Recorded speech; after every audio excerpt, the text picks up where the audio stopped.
In today's video, we have the latest news on the Montreal Canadiens general manager search, plus we have a trade rumor involving Montreal Canadiens defenseman Ben Chiarot. We also have some rumors out of Ottawa. Could the team possibly be for sale? We have a potential suspension coming, plus we have a player on waivers as well. All that coming up next. So welcome back to another video here at Top Shelf Hockey. As I mentioned, we have a variety of NHL news and rumors to talk about here today. First up, we're going to get word that the Montreal Canadiens are actually shut down until January the 6th due to an ongoing COVID issue. They've run into several players being entered into the COVID protocol on their recent road trip, so they won't be playing any additional games for at least the next 4 to 5 days here while they try to get things cleared up. So we'll see where that goes. Still lots of issues around the league when it comes to that as well. Of course, we saw the Winter Classic go down last night between the Blues and the Wild. St. Louis pulled off a 6-4 victory. Really is not as close as it sounds in case you didn't miss the game. The Blues really did dominate the bulk of the game. The Wild got a couple of late ones to make it a little bit more interesting. But overall, St. Louis certainly had the much better game of the two. They packed just shy of 40,000 fans, and it was the coldest outdoor game on record in NHL history, surpassing the NHL outdoor game that was between Montreal and Edmonton, the Heritage Classic, back a number of years ago. It was a few degrees colder than that. I know in Canada we used a Celsius model for measuring temperature, and it was around minus 30 with the wind chill, so it was pretty cold. You could see them out there, with some of them had their toques on, and it was really, really cold. Not the greatest conditions, but that's really what outdoor hockey is all about. So certainly looks like the event was pretty successful. Lots of fans there. It was a sellout crowd, so certainly great to see on that respect. I did find it odd, though, that the timing of it, at least they had it on in prime time, early evening, which was great, but they also had other games going on at the exact same time. I'm not really sure the marketing people in the NHL or the scheduling people why that was. Like, we also had Hockey Night in Canada going on with the Leafs and the Senators with limited capacity in Toronto.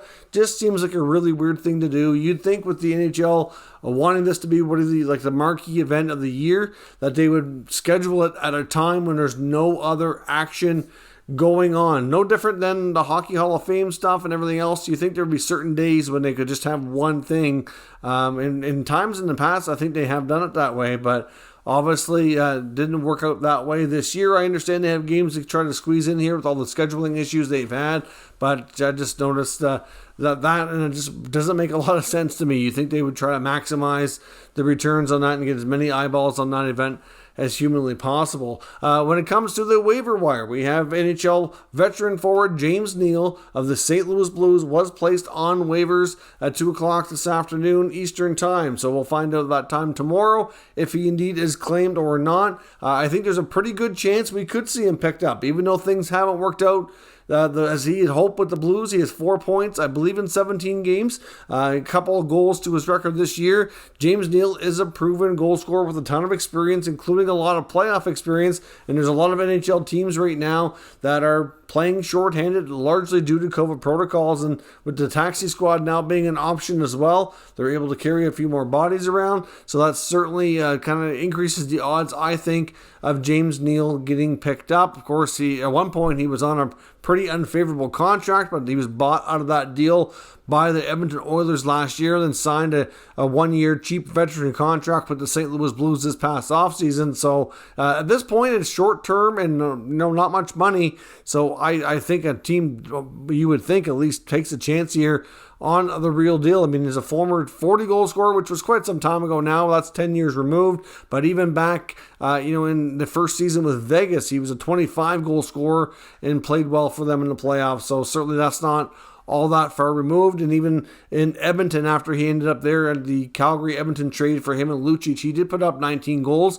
although a lot of those did come in a short span where he was on a hot streak and scored a bunch to start the year, and then he ended up getting hurt and was relatively cold the second half of the year and really hasn't really found his game consistently really ever since then. So we'll see where things go. This could be the end of the real deal in St. Louis, and it wouldn't be shocking to find him on another NHL roster at this time tomorrow. Now, we might also have a suspension coming up here. As I record this video, there has not been a verdict granted here by NHL Player Safety, at least as of yet, but Panthers forward Sam Bennett is having a hearing for an illegal check to the head against Montreal Canadiens forward Cedric Paquette, which happened last night. Certainly, illegal check to the head is what it was called. The head appears to be the focal point of contact here when he hit him right in front of the goal, and it does look like it's probably going to result in a suspension, in my opinion. Probably nothing too severe, but we're probably looking at a couple of games here. Based on what's transpired, we'll wait for George Peros and his team with NHL Player Safety to officially make that ruling and give us the details. That should come tonight. It might not come until tomorrow. It just depends here. So we'll see where things go with Bennett. But a suspension is pretty darn likely. Now, we have a variety of things to talk about here with Montreal today. One of them was the fact that they're shut down for a little bit because of COVID. But we also have some updates on the general manager position that President of Hockey Operations Jeff Gorton is actively searching for. We know that the process has officially begun. The NHL team has certainly begun reaching out to other teams to hopefully be granted permission from a variety of NHL people that they're interested in talking to for the job. Of course, we had a video on the team and the GM search just a couple of days ago, outlining all the rumored names that were expected to be having an interview here with Montreal in the coming days in early January. But another name that wasn't mentioned in that article that Pierre LeBrun mentions today is Roberto Luongo. Of course, he's a Montreal native, currently working with the Florida Panthers. Be interested to see if that's something that he will pursue. I don't know if he's interested in that or not. I mean, I know he seemed to be pretty content. He's been living obviously in Sunrise, Florida for quite some time. Played with the Panthers, worked there now, so I don't know if he wants to make the jump back to Montreal and Quebec, or if he's more interested in staying in Florida. But they have a variety of NHL people with a lot of experience that are reportedly being asked to interview for this job, or that have already expressed interest in interviewing. So certainly not sure where he stands specifically, but of course in that other video we talked about a variety of names like Patrick Waugh, who's likely going to be interviewed, or reportedly is being interviewed. We got Daniel Briere, Matthew Darche with Tampa. They're expected to get permission on his behalf. I know the Lightning, I believe, at least there was sources saying that they weren't expected to hold him back, that they would let him interview.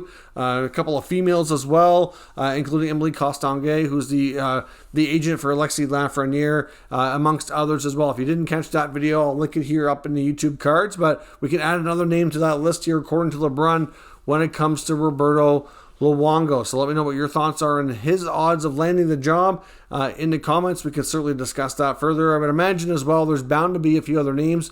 I know when we talked about the other video and the other names that were being mentioned for interviews, there was expectations that a couple additional names would be added. So it makes sense here that we're still getting a little bit more word on who those people are. Now, when it comes to Montreal, there is another trade rumor. Of course, we know one of the top trade chips that they have going into the deadline, and they're going to be sellers. We know that for a given, for sure. At this point, their season is over. At this point, we can certainly say that the Montreal Canadiens playoffs hopes are not there anymore. They are done for the year. So, obviously, some players will be shipped out. Some will continue to be shipped out in the offseason as Jeff Gorton and the new GM that he ends up hiring continue to retool or rebuild this team for the future. We know one of their top players that will be moved is defenseman Ben Chiarot. Given the fact he's a pending unrestricted free agent, he has a good amount of experience. He's not making a ton of money at $3.5 million. Everybody saw what he was able to do last year in a pretty important top 4D role with Montreal last year in the playoffs as well. Of course, he's had other playoff runs before with Winnipeg too. So certainly a guy with a lot of playoff experience. He can play an important defensive role, and many believe that he's going to end up fetching a potential first-round pick. And for a team like the Habs, who certainly could use any additional first-round picks they can get their hands on, that to me would be quite intriguing. We've talked about a variety of teams that were either rumored or expected to be interested, but according to LeBrun, another team we can add to the mix, a team we've already talked about here today, is the Florida Panthers. I mean, the Panthers are one of the top teams around the NHL. They had a real solid start to the year. If you look through their lineup, there's really not much there in the terms of deficiencies, weaknesses, or holes in that lineup that you'd really want to plug, but you could certainly expect them to possibly add some more depth. That's certainly a real possibility, and Jerard would certainly increase that blue line to be even stronger. Of course, it's already pretty darn good as it is, but adding Jerard in the mix would be even better. Now, it might be tricky for the Panthers to take on the $3.5 million salary. Even though it's not a ton of money, the Panthers really don't have a lot of wiggle room when it comes to their salary cap space. So could we see a situation where Montreal retains some money, maybe tries to squeeze a little extra out of Florida in the return? Maybe they could get but if it's not a first round pick, maybe it's a combination of some good prospects.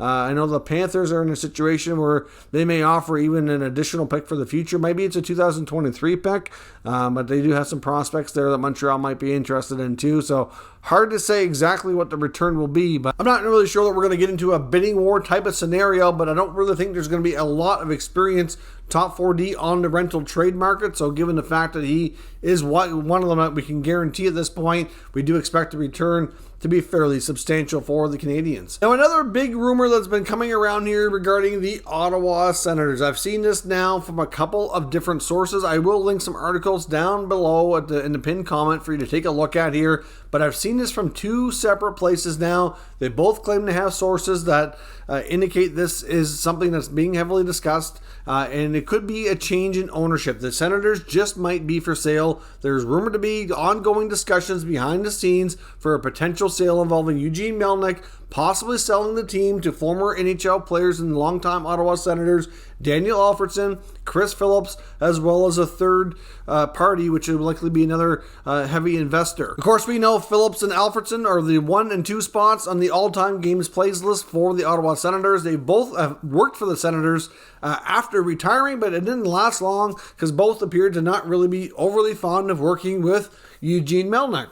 That really shouldn't come as a major surprise, as from what we hear and what we've seen over the years, he does appear to be difficult to work with, and not exactly creating the best working conditions for what's been said and told from many people who have worked for the Senators during his time as owner there, which is quite some time now. But we all know that Eugene Melnyk's had his fair share of what appears to be financial difficulties. We know that the team really needs a new arena to get downtown. They've had their struggles with it. Obviously, the current situation with them trying to get that arena in LeBreton Flats, I think a lot of that has to do with the fact that Melnyk is not well liked within the business community in Ottawa, does not really seem to get along with local government. That's not good in itself. Plus, you throw in the fact that I'm not really convinced at this point that Melnyk wants to put enough money into it that he needs to really make this deal happen. So it's certainly, to get the team where they need to be, it's probably going to take a new owner to make that happen or have any hopes of it happening. We know that the Senators have survived in Canada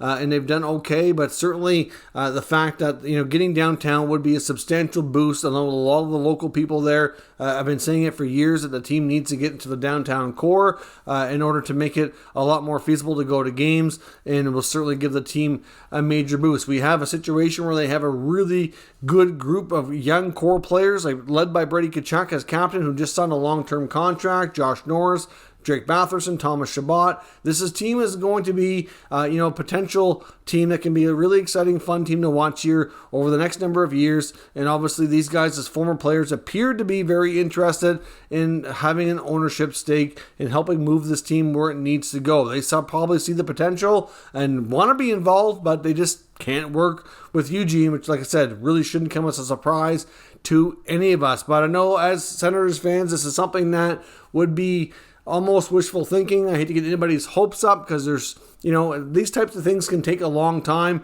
Doesn't mean that they will or will not actually end up happening, but it would be like a major gift to Sens fans if it did indeed happen. And if it doesn't happen, it could be a letdown. But essentially, one of the reasons why Eugene wanted to possibly wait until now to consider making that sale would be the fact that he wanted to wait until the Seattle Kraken came in. Once that sale was complete, they've paid up their full expansion fees, which obviously was done a while back. They've had a chance to play. We've gotten a new list of Forbes valuations. The Senators were valued at $525 million. Of course, the Seattle Kraken themselves paid more than that to become an NHL expansion team. So I would imagine that he's probably looking for more than $525, but the negotiations could certainly play a role in how any of this possibly shakes out.